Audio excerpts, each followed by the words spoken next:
Can you tell me your name and when you were born? James Witherow, born on the 29th of December 1929 And where were you born? in Clydebank, Scotland. Can you tell me a little bit about your childhood there? It was very pleasant. I had 4 young sisters. And your parents? My mum and dad worked at Singer's Sewing Machine Factory In Clydebank? in Clydebank. What's Clydebank like? It was an industrial city and almost destroyed totally in the 13th and 14th of March 1941 when the town was bombed by the Germans during the Second World War. And you were there? And I was there. Wow.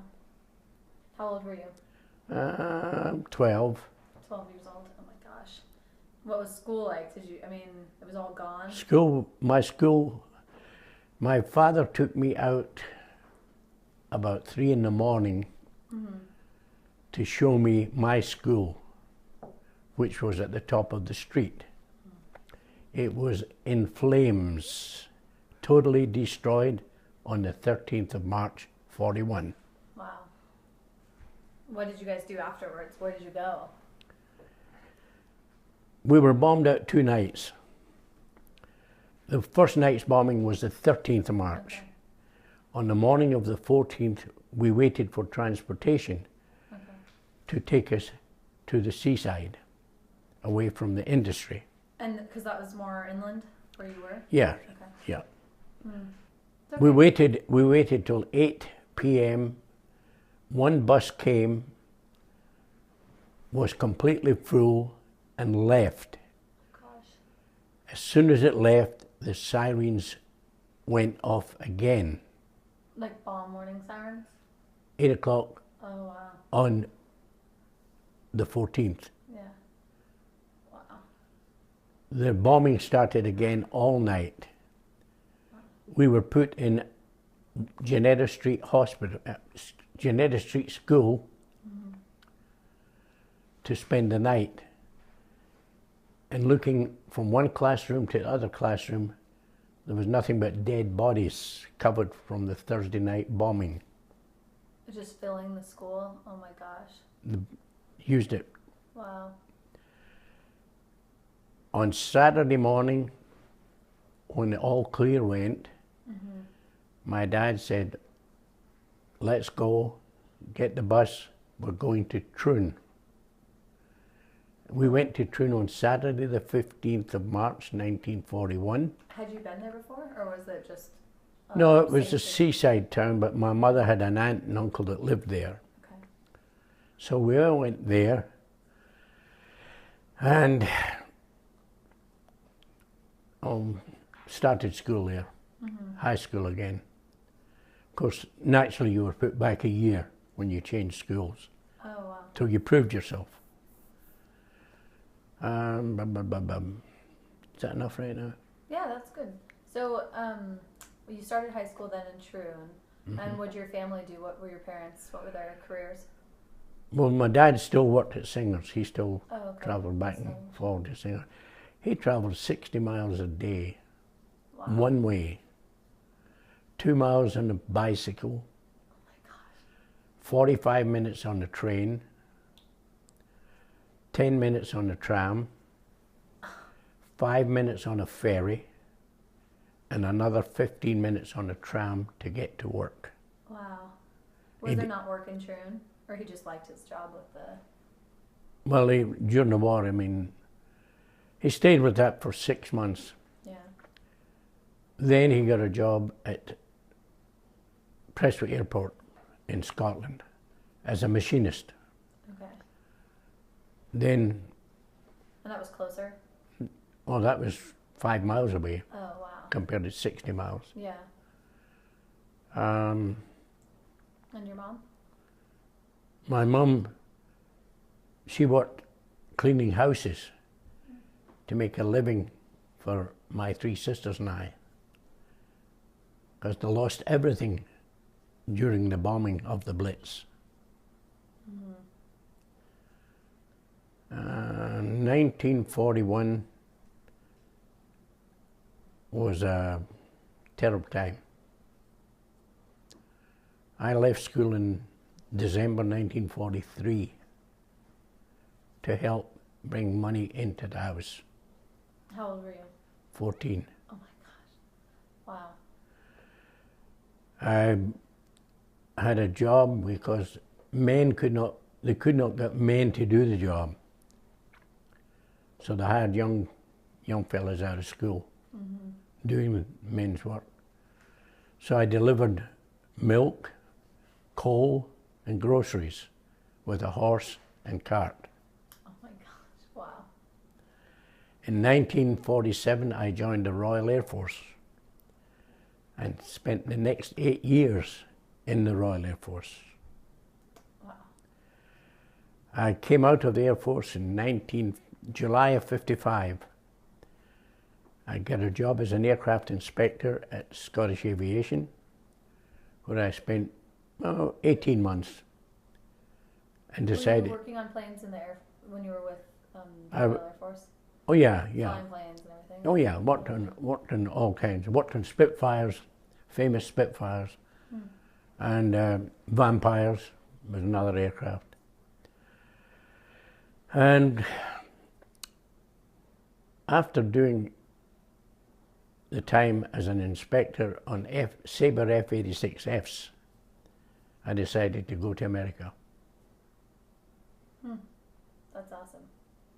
So that leads into my next question. How did you end up with Nana? I met Nana on 1st of January 1955 in a little cafe called Togs. In Troon? In Troon.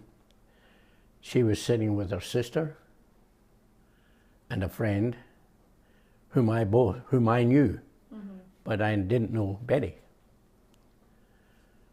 And I kissed Betty and wished her a Happy New Year. When I left, she told her sister, "I'm going to marry that guy." And 3 months later, we were at a friend's wedding. And she said, "Why don't we get married?" And I told her she was crazy. I said, "I wouldn't join two pieces of string."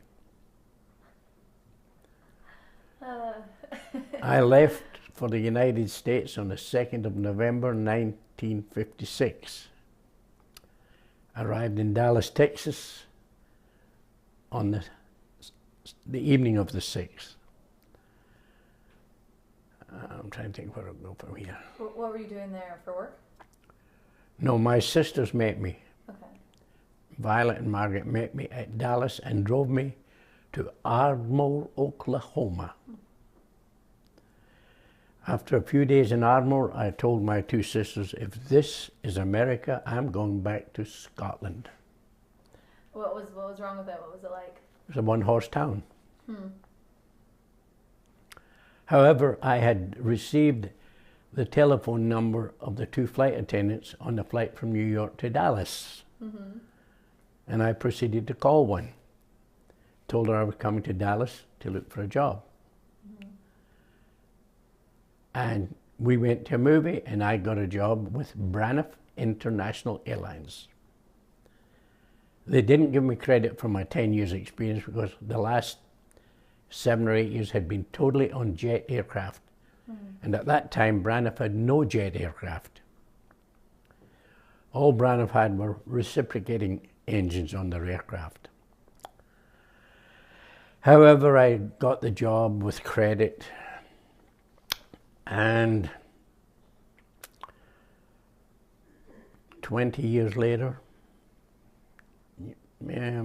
almost 20 years later, after working on all kinds of jets, I was promoted to superintendent, from mechanic to superintendent, which I kept for about 5 years. And a little thing other, back to mechanic. Braniff went under in the 12th of May, 1982.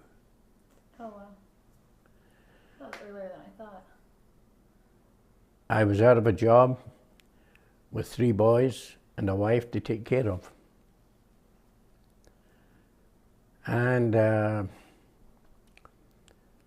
6 hours after Braniff closed the door, I got a call from a very good friend in California, asked me if I wanted a job, and I said, hell yes.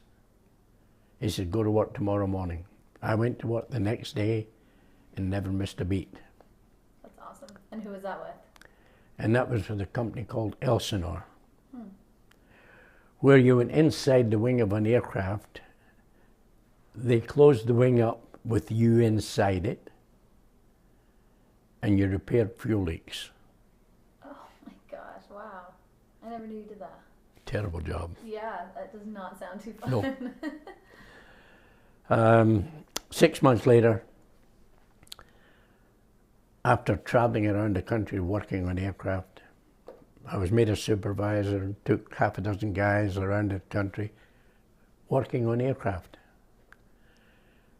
While doing a job for Southwest Airlines, I contacted the director of maintenance, whom had been fired as a superintendent at Braniff, and I had replaced him at Braniff. And he was now the director of maintenance at Southwest Airlines. The vice president of Southwest was also ex-Braniff. And he told me he had offered me a job as a supervisor 2 or 3 years earlier, and I didn't take it. And he said they couldn't offer me a job as a supervisor as they were promoting from within. And I told him I would take a job as a cleaner. I just wanted a job in Dallas. He promptly told me if I passed the physical, I would have a job in a minute as a mechanic, which I did. 3 months later, I was manager of maintenance at Southwest Airlines. That didn't take long. Well, the position was a superintendent prior to this. And the superintendent, Fred Jones, a nice gentleman, died. And 14 of us put in for the job as superintendent, which they changed the title to manager. So technically, I was the first manager of aircraft maintenance at Southwest. And I stayed there till 1996 when I retired. What was your employee number at Southwest? 5202. That's awesome. What are they at now? Like hundreds of thousands? 100,000, over 100,000, yeah. That's awesome. That's Yeah. really cool. Oh, so circle back. So you went to Dallas for work, and then how'd you find Nana again after telling her, no, you don't want to marry her? On October 1960, I went back to Scotland on vacation. I rented a car. I drove downtown Troon, and I saw this redhead across the street. And I hauled, hey, McLean, you want to go for coffee? And she said, yes. I said, go to Togs. I'll meet you. The same place? Same place. Oh, that's so cute. I asked her to go dancing Saturday night to the Air Force Club, which she informed me she was working till 8 o'clock as a telephone receptionist, telephone operator. And I told her I'd pick her up and we'd go dancing, and we did for the next 2 weeks. I dated her. And I told her, do you want to come to America? And she said, yeah. And I said, I will return in December on my birthday and take you back to the States. I met her mother, whom I had been told didn't like me, didn't know me, but didn't like me. And she said when I told her I'd be back at Christmas to pick Betty up, she promptly said, yeah, we'll see. Just give you a little challenge. Yeah, she didn't think I would come back. Yeah. But I did, and Betty and I headed back to Dallas, Texas, the early part of January, 61. And we were married on the 9th of June, 62. What was your wedding like? It was nice. I had met an old Scots lady when I first went to Dallas. And she had come across on the boat, and her and I became good friends until she died, and a long time later. Mm-hmm. But yeah, it was nice, and I had brought my buddy and his wife, who was his girlfriend at the time, to Dallas. From Troon as well? From Troon as well. Oh, wow. And my Big mother... wedding, small wedding? How many people did you have, do you think? Well, I couldn't tell you. No. Not like... Medium-sized wedding, no, medium-sized wedding. Neighbours and all that.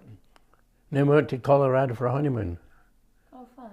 Where I promptly told her the engines on the airplane were only held on with 3 or 4 bolts. Wait, what? While you're flying, you told her that the engines are only in the plane with 3... That's a mean joke. Of course, I had built the engine, so oh my gosh. I had done some work on each engine. Yeah. It was only a twin-engine airplane. Huh. That's funny. So, I want to ask, what do you feel most grateful for in your life? Having the parents I had. They worked hard to bring my 4 sisters and I up. I had 4, Violet, May, Margaret and Carol, 4 sisters. May died when she was a year old in 1934. And Violet died 1969, 1970, somewhere in there. I don't remember the date she died. I know I've got it somewhere, but I don't remember it. What was it like growing up with that many sisters? Well, it was all right. Yeah, it was good. Violet used to fight me and hit me as hard as I could hit her. She was a good girl. Great sisters. I'm very fortunate, good sisters, you know. Good. And my mother and father became citizens after 5 years in the States. Before I did. What did they do? What did your parents do when they came to the States? Or were they already of the age to be retired? No. My dad was a machinist, got a job doing machine work. But you worked 6 months and you were off 6 months. It was always off and on, depending on the work. Yeah. My mother never worked again, labor-wise. Mm-hmm. And she had the best 24 years of her life in this country, till the day she died. Yeah, where did they live? Were they in the Dallas area the whole time? Yeah, they were in Dallas, yeah. They stayed in, I got them from Oklahoma to Dallas and they stayed there. Okay. They were in Oklahoma with you? That's where we all started out. Oh, wow, okay. Was Ardmore, Oklahoma. Yeah. And Margaret, she ended up going to New York. Oh, right. She worked for KLM, Royal Dutch Airlines in Dallas. I was ticket back. She worked for Continental first as a ticket agent. Then she got a job with Continental as a travel consultant. They closed the office in Dallas and then they took her, gave her a choice to go to LA or New York. Go to LA as a supervisor or New York as a worker. And she took New York. And she met a girl that she had roomed with in Dallas who was a flight attendant for American. And she roomed with her. And at a meeting with one of her family backyard dinners, she met Richard Fiducia, whom she later married, and is still married to this day. Yeah. And how long have they been married? Oh, time, Kelsey. That's time. Yeah. That's a long time. Yeah. Yeah. What is one of the most important lessons you've learned in life? Honesty. Tell the truth. Because it takes a hell of a memory to be a good liar. That is very true. Yeah. Anything made you come to realize that, or just that's what you lived by? No, it's just what my parents taught me. And I guess I was pretty strict on my 3 sons. I caught Greg doing a bad thing one time. I took him to my house and got the officer that he had the infraction against to my house and made him apologize to the officer. Oh, wow. Wow. My dad's such a troublemaker. Good boy. He's a good boy now. A good boy. Thanks to some of your lessons like that. Yeah. Can you tell me about one of the happiest moments in your life? Yeah, the day my grandson was the day my son was born. Gregory was my first, Yeah. and that was probably the best day of my life. I had a son. I didn't care what happened after that. I got a boy, and then of course I ended up with two more. So you just got happier from there. And of course the third one looked like a girl, and everyone said, "What a pretty little girl!" And I used to get upset and say, "He's not a girl, he's a boy." Yeah, Michael, my baby. That's great. Do you have a favorite memory of me? Of you? You were a terror. You aggravated my grandson. I definitely did that.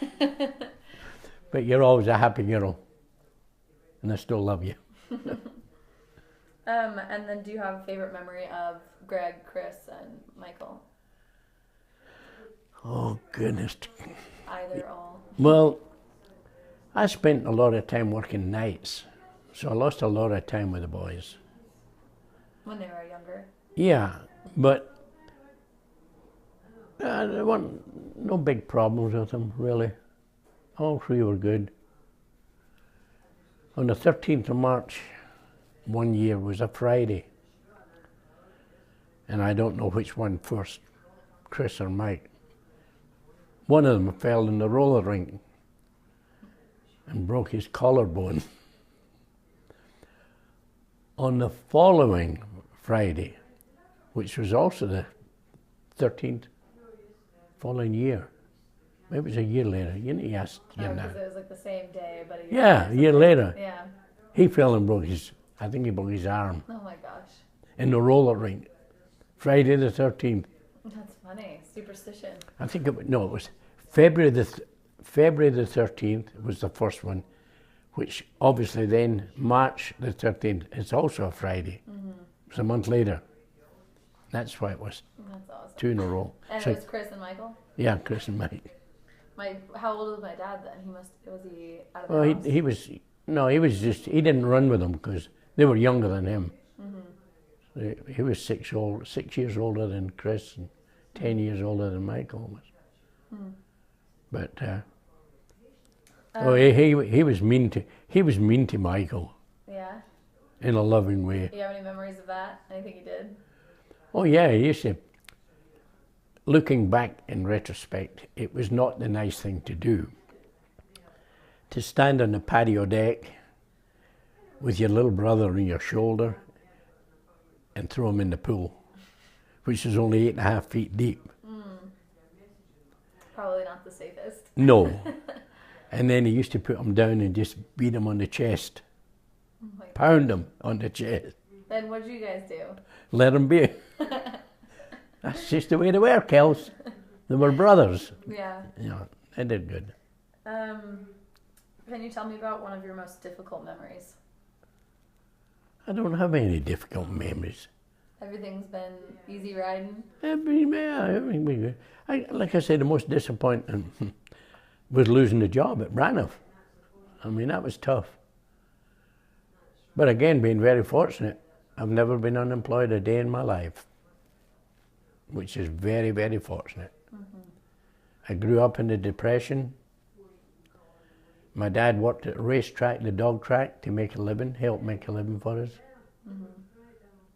And things were, my life's been pretty good. No complaints. No complaints. I've got 3 good sons, 3 good daughter-in-laws, and 4 good grandkids. 3 of them are girls, though. That's the only problem. It's not a problem. Well, Kyle might say it's a problem. He's my favorite grandson. He's the only one. Yes, that's a good way to put it. Yes. Has your life been any different than you imagined it would be?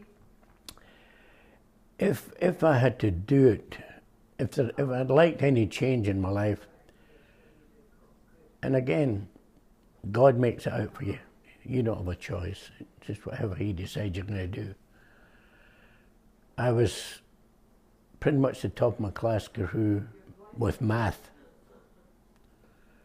I'd get 10 problems I'd get a new teacher and she'd put simple math problems on the board and I'd finish them with no workings on them, and she used to, many times I was accused of cheating because there was no working, because I did them all in my head. They were so simple. And then when I started school in Troon in 1941, the end of 41, I got 3 qualifying problems to work out. The whole class did, of boys. And 3 of us were considered top boys. Smith, Abrines, and myself. And I was the only one. It was 2-year problems, were 2 years ahead of time. And I was the only one in class that got the 3 correct. The third problem I did do, didn't come up with the right answer, did it again and came up with the right answer. And the teacher says, I'm going to put you 1 year ahead. I declined to go to school for a week. Why? Because I didn't want to move into the class above. And the teacher says, when I went back, the teacher says, I know why you've been gone, but you're still going.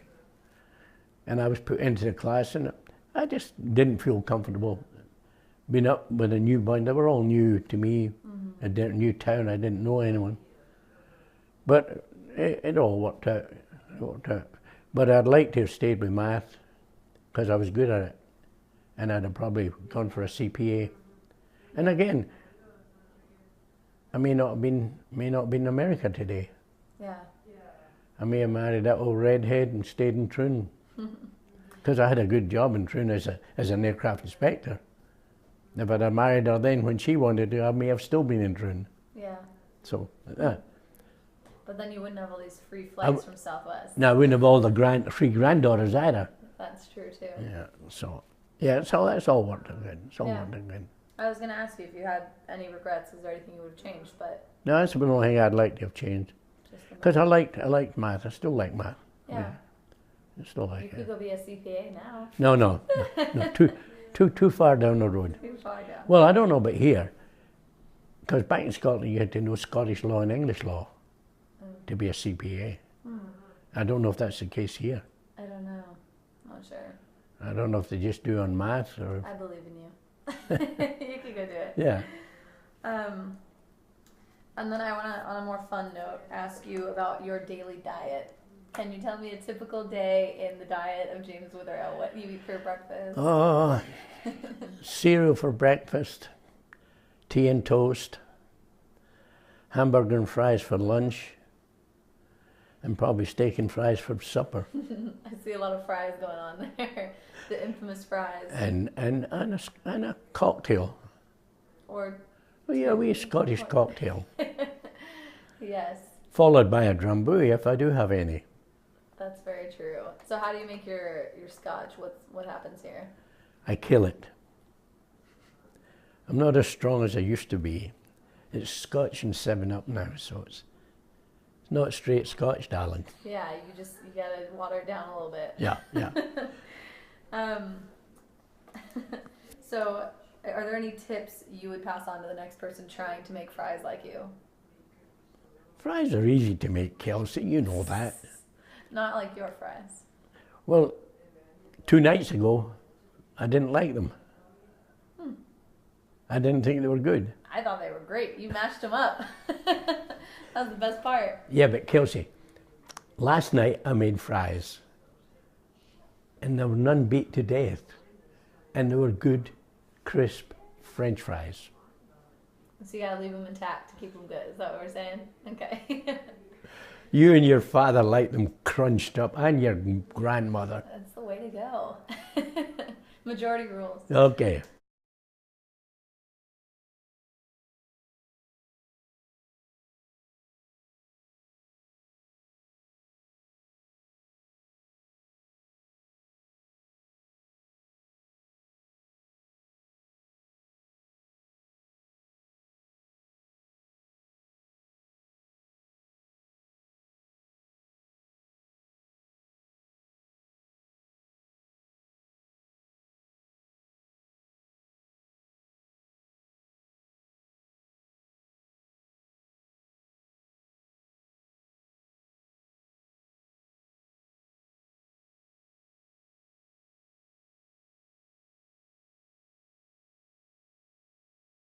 Is there anything else you'd want?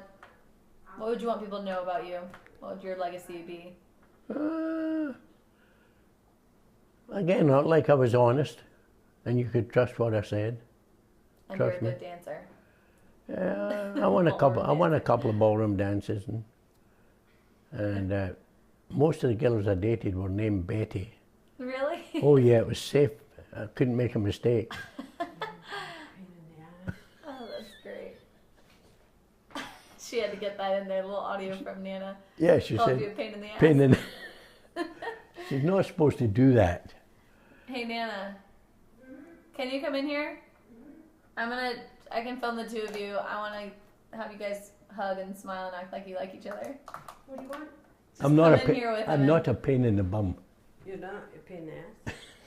Just come You down. take your glasses off. No, I always take my glasses off. Okay, you guys are adorable. You okay? Don't call him a jerk anymore.